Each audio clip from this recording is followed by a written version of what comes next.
The spacing between words impacts on its density as well. It's generally thought that the amount of space between words should be roughly the body width of a lowercase I. When you're creating titles or short lines of text, you can fine-tune the space between the words manually using kerning.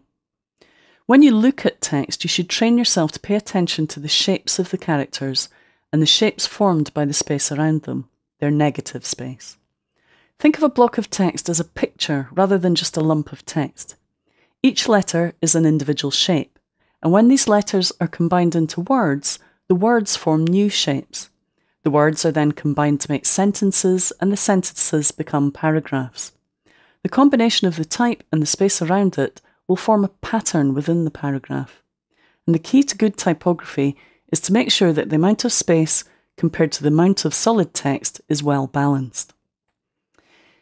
Notice in this example the letters E and G are placed together using the impact typeface. The first example is just as typed. In the second example, I thought about the shape between the letters, and as a result, I decided to adjust the baseline shift setting of the G to make its end stroke match up horizontally with the end stroke of the E. In the third example, I used kerning to close the gap between the letters to join the two letters together, and this exaggerates the interlocking shape. Try combining two characters and see if you can create some interesting shapes. Remember that you can use kerning to close or open gaps between letters, baseline shift to move them up and down, and of course font size to make them bigger or smaller. The space where nothing exists also forms shape. In motion graphic design and film, this is referred to as negative space. In print design, it's known as white space. It's important that you consider the shape of the space around the text in your composition as much as the shape of the text itself. Negative space can also lead the viewer's eye to where you want it to go, or trick it into seeing a hidden message. Ruben's vase is the name given to a phenomenon discovered by psychologist Ruben.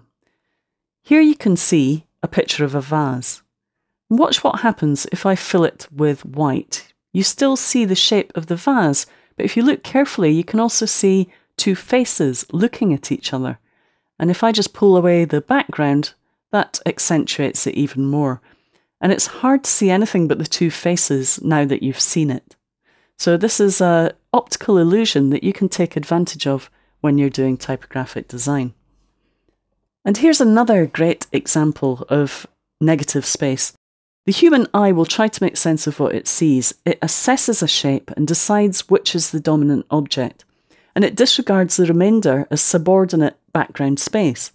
The Ruben vase effect is also in evidence here. This is my favourite use of negative space for a company named Egg and Spoon Couriers. The letter E forms the logo, but if you look closely at the negative space, you can see extra messaging revealed in the form of an egg and a spoon.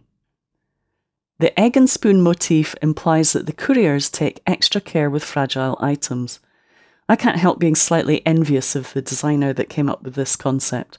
They must have been so excited when the idea struck them. The first time you look at the logo, you see the E, but once you see the egg and spoon, it's difficult to see anything else. It's a fantastic use of typography and negative space.